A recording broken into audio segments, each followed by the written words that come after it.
Hello everyone, আসসালামু আলাইকুম। আমি সঞ্জিতা বলছি চিটাগং থেকে। কেমন আছেন আপনারা সবাই? আশা করছি ভালো আছেন। আল্লাহর অশেষ রহমতে আপনাদের সবার দোয়া আলহামদুলিল্লাহ আমিও ভালো আছি। চলে আসলাম আপনাদের জন্য নতুন আরেকটা ব্লগ ভিডিও নিয়ে। আশা করি আপনাদের ভালো লাগবে। সকাল থেকেই ভিডিওটা শুরু করছি। সকালের নাস্তাতে আমি লুচি বানিয়ে নিয়েছি। তো ওইগুলোই তেলে ভাজার জন্য তেলটা বসিয়ে দিলাম। আর আমাদের কড়াইটা দেখে কেউ প্লিজ কিছু মনে করবেন না, কারণ এটা দিয়ে আসলে সব কিছু ভাজা পোড়া করি, তো এটা একটু কালচে থাকে। আর যতই চেষ্টা করি না কেন এটার কালচে ভাবটা ওঠে না। আর আমি একদম চাচ্ছিলাম যাতে পুরোটা কালো করে নেওয়া যায় আর কি, কিন্তু ওইটাও পসিবল হচ্ছে না। হয়তো কয়েক বছর রান্না করতে করতে তারপরে হবে। তো যাই হোক, চা নাস্তা খেয়ে নিলাম। খেয়ে এখন চলে যাচ্ছি ছোট ছেলের স্কুলে। ছোট ছেলের স্কুল যেহেতু খোলা, তো তাড়াহুড়ো করে আসলে বাসা থেকে বেরিয়েছি। আর মানে সকাল টাইমটা আসলে অনেক তাড়াহুড়ায় থাকে।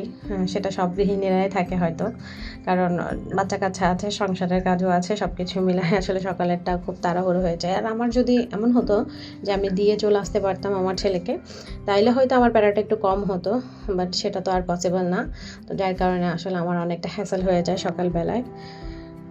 যাই হোক, আলহামদুলিল্লাহ সব কিছুর জন্যই মোটামুটি আমার কাজগুলো সব আমি শেষ করে এখন ছেলেকে নিয়ে বেরিয়ে গেলাম আর কি। আমার বড় ছেলে সহ আমার সঙ্গে যাচ্ছে, যেহেতু বড় ছেলের ছুটি আজকেই শেষ।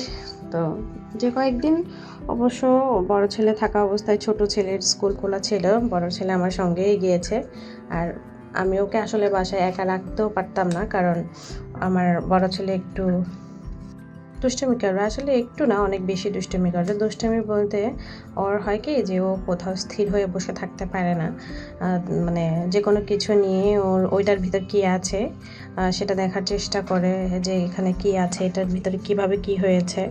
তো আসলে বাচ্চা মানুষ, তো ওকে আমি একটু ইন্সপায়ারই করি যে দেখুক কী কী আছে কী নেই। তো যদি ব্রেনটা একটু খোলে আর কি।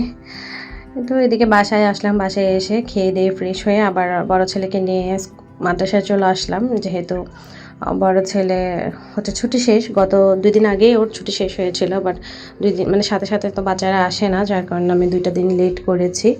আর আমারও একটু তাড়াহুড়ো ছিল, দৌড়াদৌড়ির মধ্যে ছিলাম, সব কিছু মিলিয়ে আর কি আর আনিনি। তো আজকে নিয়ে আসলাম ফাইনালি, যেহেতু হুজুর ফোন করেছে যে আসতেই হবে। তো আজকে আর লেট করলাম না আর কি, নিয়ে এলাম। এই তো ফিয়ামিনুল্লাহ বলে ছেলেকে বিদায় দিয়ে এখন আমরা চলে যাচ্ছি। আসলে এই সময়টা আমার খুব বেশি খারাপ লাগে, হয়তো প্রত্যেকটা মায়েরই লাগে। আসলে আমি তো মা, আমি মা হিসেবে বুঝতে পারছি যে ছেলেকে অন্যদের হাতে দিয়ে এসে বা দিয়ে আসা কতটা কষ্টের। কিন্তু কি করার, আসলে পড়ার জন্য তো করতেই হচ্ছে, হেফজ তো আর বাসায় বসে থেকে করা যায় না। যাই হোক, আল্লাহ আমার ছেলেকে ধৈর্য ধারণ করার তৌফিক দিক। সবাই আমার ছেলের জন্য দোয়া করবেন। আমি যে উদ্দেশ্যে আমার ছেলেকে দিয়েছি, আল্লাহ যেন সেই উদ্দেশ্যে আমার ছেলেকে সফল করেন। প্রত্যেকটা মাকেই যেন আল্লাহ পাক সফল করেন তাদের সন্তানের সুন্দর ভবিষ্যৎ দিয়ে। তো বাসায় চলে আসলাম। বাসায় এসে আমি বিছানা ঝেড়ে নিলাম। ছোটো ছেলেকে একটু পড়তে বসিয়েছিলাম। আর নিজেরও আসলে মন মেজাজটা আমার একটা ভালো ছিল না, তো তাই ওকে মানে অল্প কিছুক্ষণ আর কি আসলে পড়িয়েছি। যাই হোক, বাসায় এসে চা নাস্তা খেয়ে নিলাম। খেয়ে তারপরে আসলে বাকি কাজগুলো করছি আর কি। এদিকে বিছানাটাও ছেড়ে নিলাম। আমি আসলে মানে মুড খারাপ হয়ে গেলে আমার কোনো কিছু করতে ইচ্ছে করে না। আমার মন থাকে, মানে মন চায় যে আমি যাতে শুয়ে থাকি, বসে থাকি, আমার কোনো কিছু করতে ইচ্ছে করে না। তো আজকেও তেমনটাই হয়েছে, কিন্তু এই কাপড়গুলো আমি আসলে অনেক দিন হয়েছে ধুয়েছি। বৃষ্টিতে 2বার এই কাপড়গুলো ভিজেছে আর শুকিয়েছে।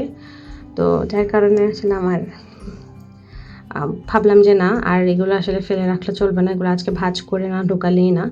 তো মন ভালো না, আসলে কী করব ভাবতে ভাবতে ভাবলাম যে না, এগুলো গুছিয়ে নিই। তো এগুলো গুছিয়ে নিলাম। আর বৃষ্টি আমার কেন জানি ভালো লাগে না, আপনাদের কাছে কেমন লাগে বলতে পারি না। বৃষ্টি আমার আসলে ভালো লাগে না, কারণ হয় না যে বৃষ্টি যখন বাসা থেকে দেখব তখন অনেক সুন্দর, কিন্তু বাহিরে যখন বাস্তবতার সাথে আপনার চলতে হবে তখন বৃষ্টিটা আসলে তেমন একটা পোষায় না। হ্যাঁ, এটা ঠিক যে বৃষ্টি আল্লাহ পাকের অফুরন্ত নেয়ামত। তারপরও কেন জানি আসলে বৃষ্টির ময়লা পানি জমে থাকা বা কাদা হয়ে থাকা অনেকগুলো আমার আসলে ভালো লাগে না। বৃষ্টি কিছুক্ষণ হোক বা রাতের বেলাটা হলে মোটামুটি ভালো লাগে, বাট দিনের বেলায় বৃষ্টি হলে কেন জানি একদমই আমার ভালো লাগে না।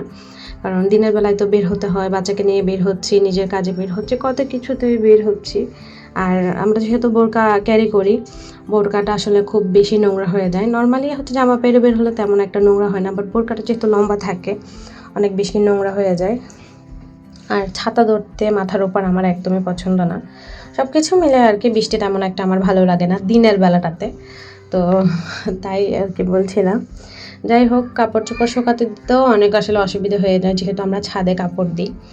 আমরা যেহেতু নিচতলার মানে ঘরে থাকি আর কি, আমাদের নিচতলার ঘরে কমপ্লিট হয়েছে, এখনও উপরেরগুলো আল্লাহ তৌফিক দেয় নাই, তার জন্য করা হয়নি। ইনশাআল্লাহ আল্লাহ পাক যখন কখনো তৌফিক দিবেন অবশ্যই করব।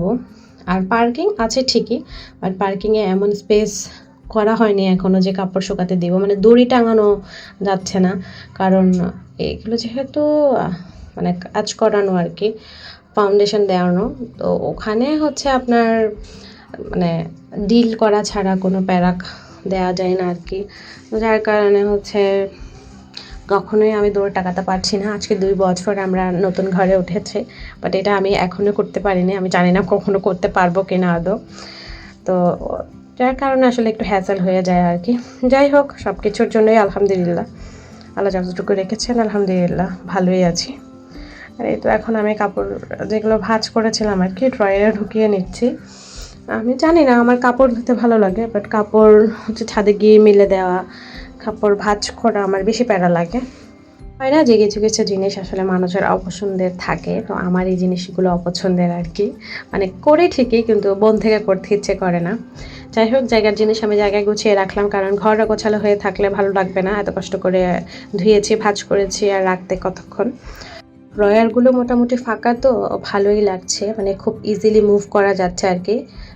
এই ড্রয়ারগুলো মানে 3-4 দিনই হচ্ছে আসলে অর্গানাইজ করা হয়েছে।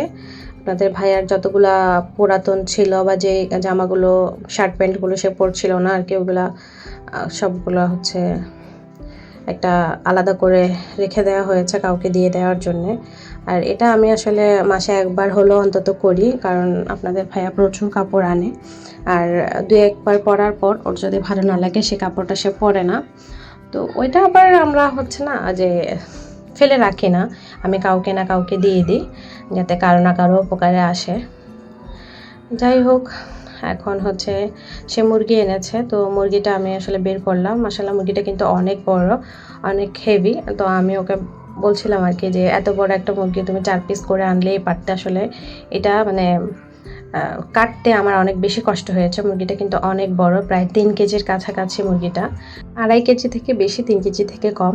আপনাদের ভাই এরকমই বললো। আর ওয়েটটা মাশাআল্লাহ খুব মানে ভারী, আমি দেখে বুঝতে পারছি। আসলে আমি মানে কাটতেই পারছিলাম না, মুরগিটা যেহেতু বেশি বড়, আমার একটু কষ্ট হচ্ছিল আর কি, মানে দাঁড়াই থেকে কাটতে।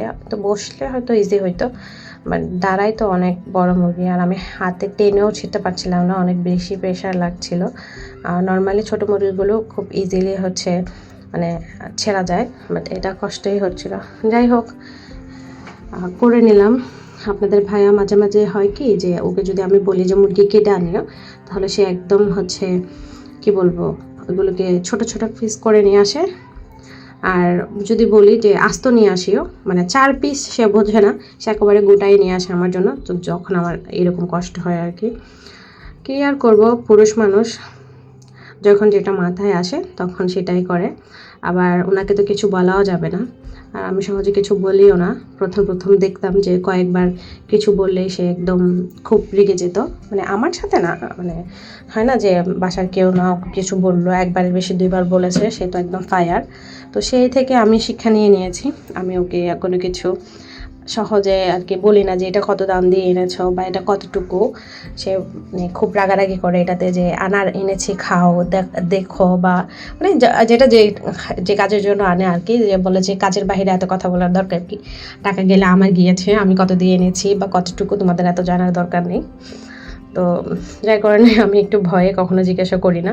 বা তারপরেও আজকের মুরগিটা যখন দেখলাম যে খুব ভারী, তো ওকে জিজ্ঞাসা করলাম যে এটা তো অনেক বড়, কতটুকু এনেছো, কয় টাকা দিয়ে এনেছো সেটা আর জিজ্ঞাসা করিনি, ওইটা জিজ্ঞেস করার আর সাহস হয়নি বাবা, ওই ইয়েটা আমার নাই। বাট আলহামদুলিল্লাহ এমনিতেই আমার হাজব্যান্ড খুবই ভালো, বাট অনেক বেশি রাগী।